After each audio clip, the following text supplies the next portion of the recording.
പഴശ്ശി പദ്ധതി ജലാശയത്തിൻ്റെ ഭാഗമായ ഇരിട്ടി എടക്കാനംപുഴയിൽ കാണാതായ യുവാവിന് വേണ്ടിയുള്ള തിരച്ചിൽ തുടരുന്നു. എടക്കാനം വ്യൂ പോയിന്റിൽ ഞായറാഴ്ച വൈകുന്നേരം 6 മണിയോടെയായിരുന്നു ബംഗളൂരുവിൽ സോഫ്റ്റ്വെയർ എഞ്ചിനീയറും പാനൂർ പാത്തിപ്പാലം മുത്താറിപ്പിടിക സ്വദേശിയുമായ KT വിപിനെ കാണാതായത്. സ്ഥലത്തെ ഒരു ബന്ധുവിൻ്റെ വീട്ടിൽ വന്ന ശേഷം സുഹൃത്തുക്കളോടൊപ്പം എടക്കാനം വ്യൂ പോയിന്റിലെത്തുകയായിരുന്നു. വിപിൻ പുഴയിൽ ഇറങ്ങി നീന്തുന്നതിനിടെ വെള്ളത്തിൽ മുങ്ങിത്താഴുകയായിരുന്നു എന്ന് ഈ സമയത്ത് ഇവിടെ ഉണ്ടായിരുന്നവർ പറയുന്നു. പരിചയമില്ലാത്ത സ്ഥലത്ത് നീന്താൻ ഇറങ്ങുന്നതിനെ ഇവിടെയുള്ളവർ നിരുത്സാഹപ്പെടുത്തിയിരുന്നതായും പറയുന്നു. ഉടനെ തന്നെ ഇരിട്ടിയിൽ നിന്നും അഗ്നിശമന സേനയെത്തി തിരച്ചിൽ നടത്തിയെങ്കിലും കണ്ടെത്താനായില്ല. തിങ്കളാഴ്ച രാവിലെ 7 മണി മുതൽ വിപിനെ കണ്ടെത്താനുള്ള പ്രവർത്തനം അഗ്നിരക്ഷാസേന ആരംഭിച്ചു.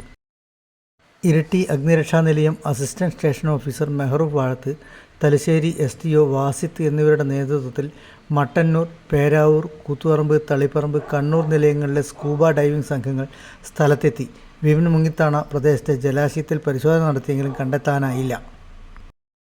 പഴശ്ശി ജലാശയത്തിൻ്റെ ഭാഗമെന്ന നിലയിൽ 12 മീറ്ററേറെ ആഴമുള്ള സ്ഥലമാണ് ഇവിടം.